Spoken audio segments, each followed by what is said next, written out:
आप देख रहे हैं न्यूज इंसाइडर के साथ प्रोग्राम स्पेशल रिपोर्ट, जिसमें दिन भर की अहम खबरें पहुंचाएंगे आप तक। मेंबर पार्लियामेंट आगा रहुल्ला मेहदी की जानिब से लोकसभा में अपनी तकरीर में जम्मू में सहाफी का घर गिराए जाने का मसला उठाया गया। आगा रहुल्ला ने सख्त एहतजाज में तबकाती रवैये पर सवाल खड़े किए। श्रीनगर से लोकसभा के मेंबर पार्लियामेंट आगा रहुल्ला मेहदी की जानिब से जुमा के रोज ही जर्नलिस्ट अरफाज डैंग के घर को गिराए जाने का मसला लोकसभा में उठाया गया। उन्होंने इस इकदाम को आइमाना पसंदी और तबकाती रवैये की मिसाल करार देते हुए कहा है कि हुकूमत को हर हाल में कानूनी तरीके की पाबंदी करनी चाहिए।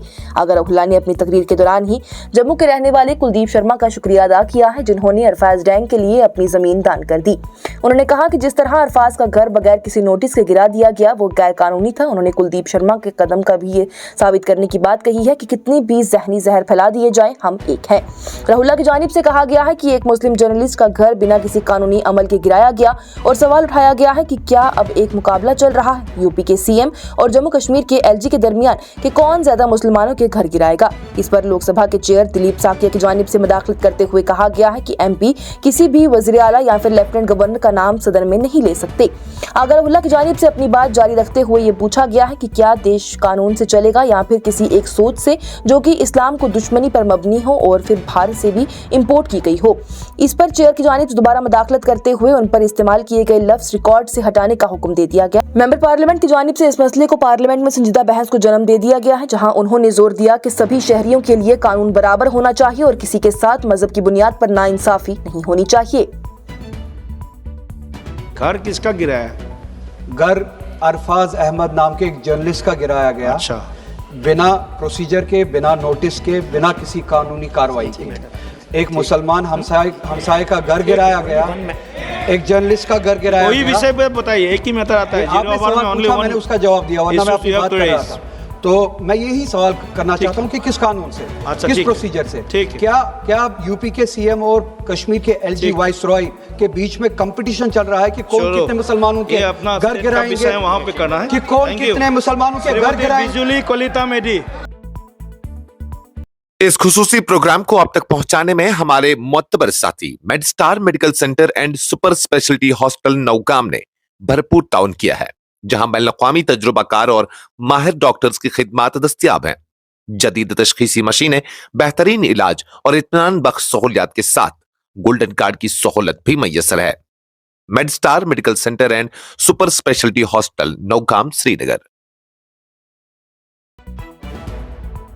मेंबर पार्लियामेंट इंजीनियर रशीद की पार्लियामेंट में जम्मू कश्मीर के बेरोजगारी के हवाले से गुहार, बोले माइनिंग जॉब्स जम्मू कश्मीर के इलाकाई लोगों को दे दी जाएं और रोजगार का मसला हल किया जाए। बारामुल्ला के मेंबर पार्लियामेंट इंजीनियर रशीद की जानिब से जुमे के रोज ही लोकसभा में इलाकाई रोजगार के मसले पर अपनी परेशानी का इजहार किया गया और मरकजी हुकूमत से दरख्वास्त की गई है कि माइनिंग के काम को सिर्फ इलाकाई लोगों को दे दिए जाए। बारामुल्ला से लोकसभा के मेंबर पार्लियामेंट इंजीनियर रशीद ने कहा है कि इलाके के हजारों ट्रक ड्राइवर, ट्रैक्टर ऑपरेटर्स और दूसरे मजदूर अपने रोजगार खो रहे हैं, क्योंकि माइनिंग कंपनीज अब काम बाहर के लोगों से आउटसोर्स करवा रही हैं। उनका कहना था कि माइनिंग सेक्टर लंबे अरसे से नदियों और क्वेरी साइट्स के करीब ही रहने वालों के लिए एक अहम जरिया आमदनी रहा है, लेकिन अफसोस इलाकाई मजदूरों को नजरअंदाज किया जा रहा है और नौकरियां बाहर के लोगों को दी जा रही हैं। उन्होंने ये भी कहा है कि जम्मू कश्मीर की मुंतखब हुकूमत इस मामले से दूरी इख्तियार कर रही है और कह रही है कि ये लेफ्टिनेंट गवर्नर के इख्तियार में आता है। अगर ये उनके हाथ में नहीं है तो मैं मरकजी हुकूमत से दरख्वास्त करता हूँ कि वो मुदाखलत करें। इंजीनियर रशीद की जानिब से वाज़ेह किया गया है कि यूनियन टेरिटरी में हुकूमती नौकरियां काबिल जिक्र कम है और माइनिंग सेक्टर अब भी एक छोटा है लेकिन जरूरी रोजगार का जरिया है। उन्होंने मरकजी हुकूमत से अपील की है कि इलाकाई तालीम याफ्ता और बेरोजगार नौजवानों को माइनिंग ऑपरेशंस में तरजीह दी जाए। उनका कहना है कि हजारों लोगों की गुजर बसर इन नदियों से मुतल्लिक है, तरजीह इलाकाई लोगों को मिलनी चाहिए। खुदा के वास्ते इस पैगाम को हुकूमत तक पहुंचा दें। मेरी सर ये गुजारिश है कि जम्मू कश्मीर में हजारों truck driver, tipper driver, tractor वाले, मजदूर वाले माइनिंग में काम करते हैं, चाहे हमारे नदी नाले हैं या क्वेरीज हैं, जो हमारी स्टोन मिल्स हैं। लेकिन बदकिस्मती से पिछले कुछ टाइम से वहाँ पर उसको आउटसोर्स किया गया है। स्टेट सरकार से कहते हैं तो वो कहते हैं हमारे तक कुछ नहीं है, एलजी साहब के पास है। मेरी सेंट्रल सरकार से यही गुजारिश है कि मेहरबानी करके इस विषय में देख लें। वहाँ सरकारी नौकरियाँ नहीं हैं, हज़ारों लोगों का रोज़गार नदी नालों पर है, उन स्टोन माइनस पे है, वहाँ के लोकल चाहे जम्मू में है, कश्मीर में है, वहाँ प्रेफरेंस लोगों को दिया जाए, उसको आउटसोर्स ना किया जाए, ताकि वहाँ के जो पढ़े लिखे बेरोज़गार लोग हैं जो नदी नालों में काम करते हैं, जो क्वारीज में काम करते हैं, उनको कम से कम रोज़गार मिले। इस वक्त वहाँ पर हाहाकार मची है, उनके लिए कोई सुनवाई उनकी नहीं है। Please for God sake convey to the government. Thank you sir, शुक्रिया। JKAS एज रिलैक्सेशन मामले में उलझन, उम्मीदवार कंफ्यूजन और परेशानी का शिकार। MLA हंदवारा सुजाद लोन ने वजीर आला उमर अब्दुल्ला को बनाया हरफ तनकीद। जम्मू और कश्मीर पीपल्स कॉन्फ्रेंस के सरबराह और हंदवारा के MLA सुजाद लोन की जानिब से जुम्मे के रोज JKAS एज रिलैक्सेशन के मसले पर खतरा उठाए गए और कहा गया है कि इस सिलसिले ने उम्मीदवारों को गुमराह और थकन से भरे दफ्तरी मजे में डाल दिया है। उनका कहना था कि यह मामला एक्सोटिक स्टाइल में अनफोल्ड हो रहा है, जिसमें कि कैंडिडेट्स को बेमिसाल परेशानियों और उलझनों का सामना करना पड़ रहा है। लोन की जानिब से कहा गया है कि ये दोबारा से सिर्फ फाइल के इरादे तक सीमित रह गया। वज़ीर आला ऑफिस का यह कहना है कि फाइल LG ऑफिस भेजी गई है और LG ऑफिस ने इसे अपेरेंटली वापस भेज दिया है ताकि लॉजिस्टिक खर्च को अप्रूव किया जा सके। इससे एक सर्कुलर ब्यूरोक्रेटिक डेडलॉक पैदा हो गया है जो कि एग्जाम की तैयारी करने वालों के लिए कोई भी यकीन नहीं देता। सुजाद लोन की जानिब से कहा गया है कि वज़ीर आला साहब अपनी जवानी के दिनों में शायद किसी खास मेरिट वाले स्टूडेंट नहीं थे। मैं यकीन से कह सकता हूं कि वो नहीं जानेंगे कि एक मेरिटोरियस स्टूडेंट्स को कॉम्पिटिटिव एग्जाम के लिए कितनी मेहनत और तैयारी करनी पड़ती है।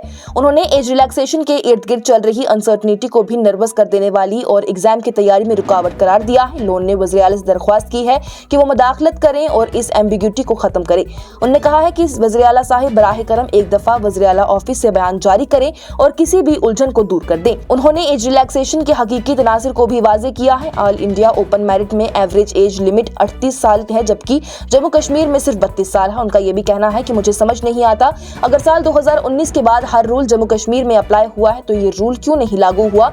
मेरी राय है कि एज रिलैक्सेशन दी जाए। लोन ने आखिरी तौर पर ब्यूरोक्रेसी पर तनकीद करते हुए कहा कि यह वाकया फिर से एक बार क्या इसने किया या उसने किया वाली कहानी बन गया है, जबकि उम्मीदवार अभी भी इसी कंफ्यूजन में फंसे हुए हैं। नेशनल कॉन्फ्रेंस के सरबराह फारूक अब्दुल्ला का पार्टी के हवाले से तनकीदी बयान। बोले, कुछ अपने ही लोग पार्टी के खिलाफ बातें कर रहे हैं, जो कि कुछ भी हमारे पास आज है वो सब पार्टी की ही वजह से है। नेशनल कॉन्फ्रेंस के सरबराह फारूक अब्दुल्ला की जानिब से जुम्मे के रोज ही नसीम बाग में शेख अब्दुल्ला की 120वीं सालगिरह के मौके पर एक जुलूस से खिताब करते हुए कहा गया है कि जब से पार्टी अपनी तंजीम को हर सतह पर मजबूत बनाने की कोशिश कर रही है, वहां कुछ लोग अपने ही सफों से पार्टी के खिलाफ बातें कर रहे हैं। उनका ये भी कहना है कि आज जो कुछ भी लोगों के पास है वह नेशनल कॉन्फ्रेंस के तारीखी किरदार और कुर्बानियों की वजह से है। फारूक अब्दुल्ला ने कहा कि हम तंजीमी तब्दीलियां ला रहे हैं ताकि पार्टी मजबूत हो, लेकिन अफसोस से कुछ अपने ही लोग पार्टी के बारे में गलत अल्फाज इस्तेमाल कर रहे हैं। जो कुछ हमारे पास आज है वो सब पार्टी की ही देन है। उन्होंने हुकूमत का दफा भी किया है, कहते हुए कि सिर्फ एक ही साल में किसी भी हुकूमत ने बड़े काम की उम्मीद रखना हकीकत से दूर की बात है, क्योंकि ज्यादा इख्तियार लेफ्टिनेंट गवर्नर के पास होते हैं। उन्होंने कहा जब इख्तियार ज्यादा LG के पास है तो हुकूमत एक साल में क्या ही कर सकती है। इसके बावजूद हुकूमत कोशिश कर रही है कि अवाम की खिदमत हो। फारूक अब्दुल्ला ने यह भी कहा है कि अब वक्त आ गया है कि सियासत में जवान और तालीम याफ्ता चेहरों, खासतौर पर खवातीन को आगे लाया जाए, क्योंकि ULB और पंचायत इंतखाबात करीब आ रहे हैं। उन्होंने जोर देकर कहा है कि नौजवानों को जिम्मेदारी संभालनी होगी और तालीम याफ्ता लड़के लड़कियां अपने लोगों की खिदमत के लिए सामने आए। आखिर में सरबराह की जानिब से ये भी बात दोहराई गई है कि पार्टी के अंदर इत्तेहाद और इंतजाम ही शेख मोहम्मद अब्दुल्ला के उस सोच को जिंदा रख सकता है जो कि बराबरी और इख्तियार अफजाई पर मबनी था। PDP का LG मनोज सिन्हा से इम्तिहानी उम्र में इजाफा मंजूर करने का मुतालबा। MLA वहीद परा ने खत लिखते हुए कहा, नौजवानों की बेचैनी बढ़ती जा रही है। पीपल्स डेमोक्रेटिक पार्टी ने जुम्मे के रोज ही लेफ्टिनेंट गवर्नर मनोज सिन्हा से अपील की है कि वो जम्मू कश्मीर हुकूमत की उस तजवीज को मंजूरी दें जिसमें मुख्तलिफ इम्तिहानात के लिए ऊपर की उम्र हद में इजाफा करने की दरख्वास्त की गई है। PDP के MLA वहीदुर रहमान परा ने कहा है कि अगर 7 दिसंबर को होने वाले इम्तिहान से पहले इस तजवीज को मंजूरी मिल जाएगी तो ये नौजवान उम्मीदवारों के लिए रहमत, इंसाफ और उनके मसाइल का एहसास होगा। वो नौजवान जो कि पिछले कई सालों से दहशत, बंदिशों और मुख्तलिफ सूरत हाल की वजह से मुसीबतों का सामना करते आए हैं। 10 नवंबर को जम्मू कश्मीर हुकूमत ने ओपन मेरिट के लिए ऊपर की उम्र हद 30 से बढ़ाकर 35 साल कर दी थी। वहीं रिजर्व शहरियों के लिए ये हद 37 साल और जिस्मानी मसाइल के साथ रहने वाले अफराद के लिए 38 साल मुकर्रर की गई। पर्रा की जानिब से एलजी सिन्हा को खत में लिखा गया, मैं उन हजारों नौजवानों की तरफ से आपको लिख रहा हूं जो कि Jammu Kashmir combined competitive examination 2025 की तैयारी में सालों से मेहनत कर रही हैं। इम्तिहान अब सिर्फ 2 दिन दूर है। ये समझ में आया है कि हुकूमत ने उम्री रियायत के लिए आपकी मंजूरी का इंतजार करते हुए तमाम जरूरी कागजात भेज दिए हैं। उन्होंने कहा है कि एलजी की तरफ से अब कोई भी फैसला सामने न आने की वजह से उम्मीदवारों में घबराहट और परेशानी पैदा हो रही है। पर्रा की जानिब से कहा गया कि ये ताखिर उन नौजवानों के लिए बेचैनी का सबब बन रही है जो कि सिर्फ इंसाफ और एक मौका मांग रही हैं। उन्होंने होशियार करते हुए कहा है कि अगर और ताखीर हुई है या फिर तजवीज को रद्द कर दिया गया तो इससे नौजवानों में बेमानियत और बेदिली का एहसास और गहरा हो सकता है, जबकि इस वक्त जरूरत इस बात की है कि अवाम का भरोसा इदारों पर मजबूत किया जाए। पीडीपी रहनुमा के मुताबिक इम्तिहान से पहले मंजूरी मिलना न सिर्फ एक इंतजामी मसला हल करेगा बल्कि हमारे नौजवानों के लिए उम्मीद का पैगाम भी होगा। ये साबित करेगा कि उनकी आवाज की कद्र की जाती है और निजाम उनके साथ खड़ा है। पर्रा ने एलजी सिन्हा से दरख्वास्त की है कि तजवीज को फौरन मंजूर कर दिया जाए ताकि हजारों उम्मीदवार इम्तिहान में पूरा एतमाद तरीके से शामिल हो सके बगैर किसी बेयकीनी या फिर नाइंसाफी के बोझ के। एमएलए जरीबल तनवीर सादिक का रिजर्वेशन के मसले पर बयान, बोली नेशनल कॉन्फ्रेंस अपना किरदार अदा कर चुकी है, अब एलजी से रिजर्वेशन फाइल पर जल्द फैसला आने की है उम्मीद।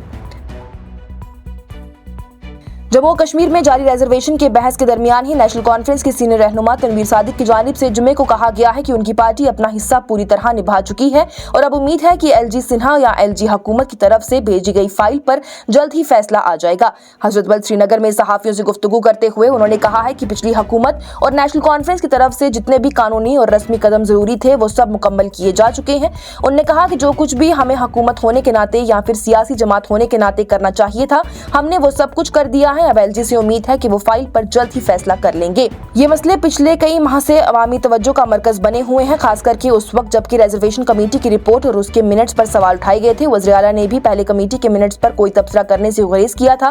बिजली के मसाइल पर बात करते हुए तनवीर सादिक ने कहा है कि जम्मू और कश्मीर को पूरी तरह से बिजली की मीटराइजेशन की तरफ से बढ़ना होगा। उन्होंने ये भी कहा है कि इससे निजाम में शफाफियत बढ़ेगी और हुकूमत गरीब घरों को बेहतर और वाज़ेह राहत दे पाएगी। उन्होंने बयान में कहा है कि हम चाहते हैं कि जम्मू और कश्मीर में पूरा मीटर लगाए जाए ताकि हुकूमत लोगों को 200 यूनिट मुफ्त बिजली दे सके। लाल किला धमाका केस में एनआईए ने मुलजिम शोएब की हिरासत 10 दिन बढ़ा दी है। उमर उन नबी की साजिश में नए इंकशाफात हुए। लाल किला धमाका केस जिसमें कि 13 अफराद हलाक और दर्जनों जख्मी हुए थे, उसमें एनआईए ने मुलजिम शोएब की हिरासत में 10 दिन का इजाफा कर दिया है। शोएब को 10 नवंबर को दिल्ली में हुए धमाके के सिलसिले में गिरफ्तार किया गया था। उसकी पहली एनआईए हिरासत 26 नवंबर को दी गई थी जो कि आज खत्म हो गई, जिसके बाद उसे पटियाला हाउस कोर्ट में एनआईए कोर्ट के सामने पेश किया गया। एनआईए के मुताबिक शोएब पर इल्जाम है कि उसने धमाके के अहम साज डॉक्टर उमर मोहम्मद, जिससे कि उमर उन नबी भी कहा जाता है, उसको पनाह दी थी और धमाके से पहले उसको जरूरी सहूलियत और इमदाद भी फराहम की थी। शोएब इस केस में गिरफ्तार होने वाला 7वां मुलजिम है। तफसीलात के मुताबिक शोएब अल्फला यूनिवर्सिटी फरीदाबाद में लैब असिस्टेंट था और उस पर इल्जाम है कि उसने उमर को यूनिवर्सिटी के लैब से केमिकल्स हासिल करने में मदद की। शोएब जो कि फरीदाबाद के दाऊद इलाके में रहता है, उसने धमाके से कुछ दिन पहले ही उमर के लिए नू के हिदायत कॉलोनी में भी एक अपने बहनोई के घर पर किराए का कमरा भी दिला दिया था। इससे पहले 3 दिसंबर को एक दिल्ली कोर्ट ने भी इसी ब्लास्ट के दूसरे मुलजिम जासिर बिलाल वानी की एनआईए हिरासत 7 दिन के लिए बढ़ा दी थी। वानी को भी पटियाला हाउस कोर्ट में एनआईए ने उसकी पहली 7 दिन की हिरासत के बाद दोबारा पेश किया था। वाज़ेह है कि 10 नवंबर को दिल्ली के लाल किले के करीब गाड़ी में शिद्दत का धमाका हुआ था जिसमें कि 13 लोगों की जान चली गई थी। एनआईए को मालूमात मिली है कि डॉक्टर उमर का एक मोबाइल वर्क स्टेशन साथ रखता था जो कि एक भारी सूटकेस जिसमें कि धमाका खेज साजो सामान, केमिकल कंपाउंड और मुख्तलिफ बर्तन भी शामिल थे। वो जहां जाता था ये सूटकेस साथ ले जाता था। उमर जो कि अल्फला यूनिवर्सिटी से वाबस्ता एक मेडिकल प्रोफेशन बताया जाता है, उसने कैंपस के कमरे में ज्यादातर केमिकल तजर्बात किए थे और आखिरकार आईडी भी वहीं पर तैयार किया। गिरफ्तार किए गए दूसरे मुलजिम डॉक्टर मुजम्मिल शकील जो कि इसी यूनिवर्सिटी से ताल्लुक रखते थे, उसने भी तस्दीक की है कि उमर ने उन केमिकल्स मामलात पर काम किए जो कि बाद में धमाके में इस्तेमाल हुए। तहकीकात अभी भी जारी है और एनआईए के मुताबिक मजीद गिरफ्तारियां और इंकशाफात मुमकिन है। और नेशनल कॉन्फ्रेंस के बानी शेख मोहम्मद अब्दुल्ला की 120वीं सालगिरह के मौके पर पार्टी के लीडरान और कारकुनान की जानिब से उन्हें खराज अकीदत पेश किया गया। नेशनल कॉन्फ्रेंस ने जुम्मे के रोज अपने बानी कश्मीर के नामवर कायद मरहूम शेख मोहम्मद अब्दुल्ला की 120वीं सालगिरह पर पुरजोश खराजे अकीदत पेश की। पार्टी के रहनुमा और कारकुनान ने शेख अब्दुल्ला, जो कि शेर कश्मीर के नाम से भी मशहूर हैं, उनकी जम्मू कश्मीर के मीर तरक्की में भी देरीना कोशिशों को याद किया। नसीमबाग में मुनक्कद एक इज्तिमा से खिताब करते हुए नेशनल कॉन्फ्रेंस के सरबराह फारूक अब्दुल्ला ने कहा कि ये दिन सिर्फ शेख मोहम्मद अब्दुल्ला की पैदाइश का यादगार मौका नहीं, बल्कि उनके उस मिशन को याद करने का दिन है जिसमें उन्होंने बेआवाज लोगों को आवाज दी थी। उन्होंने अवाम से अपील की है कि शेख अब्दुल्ला की असूल इत्तेहाद, मसावत और सेकुलर सोच को मजबूती से पकड़ा जाए। वज़ीर आला उमर अब्दुल्ला के माशी नासिर असलम वानी ने भी शेख साहब को खराज अकीदत पेश करते हुए कहा कि लोग उन्हें हर हालत में इज्जत से याद करते हैं। राज्यसभा के MP शमी ओबरॉय ने शेख अब्दुल्ला को सबका प्यारा रहनुमा करार देते हुए कहा है कि उन्होंने लोगों को अंधेरों से निकाल कर रोशनी दी। हम दुआ करते हैं कि अल्लाह उन्हें जन्नतुल फिरदौस में जगह अता करे। नेशनल कॉन्फ्रेंस के मेंबर पार्लियामेंट आगा रहुल्ला मेहदी की जानिब से प्लेटफॉर्म एक्स पर एक पैगाम में लिखा गया कि बाबा कौम शेख मोहम्मद अब्दुल्ला की 120वीं सालगिरह हमें उनकी बेमिसाल सियासत, जसरत, उनकी कौमी सोच और इंसाफ और इज्जत के लिए उनकी कुर्बानियों की याद दिलाती है। उन्होंने ताकीद की है कि शेख साहब और उनके साथियों ने जुल्म के खिलाफ हिम्मत से खड़ा होने और निज़ामों को भी तोड़ना और अपनी ज़िंदगी का मकसद बनाया था। उन्होंने कहा है कि यह हमारी जिम्मेदारी है कि हम उनके असूलों को जिंदा रखें और उनके मिशन को आगे बढ़ाएं। प्रोग्राम में फूलों की चादर चढ़ाई गई थी, जज्बाती यादें ताज़ा की गई और शेख अब्दुल्ला के मिशन, अमन, इज्जत और आवाम की बहाली को भी आगे बढ़ाने का इरादा दोहराया गया। इस तज़किराती प्रोग्राम में वज़ीर आला उमर अब्दुल्ला, फारूक अब्दुल्ला, उनके दोनों बेटे ज़हीर और ज़मीर अब्दुल्ला, उनके माशी नासिर असलम वानी समेत सीनियर रहनुमा और MLAs की जानिब से भी शिरकत की गई। आज की स्पेशल रिपोर्ट में इतना ही। दीजिए इजाजत। लेटेस्ट अपडेट्स के लिए देखते रहिए न्यूज़ इंसाइडर 24/7।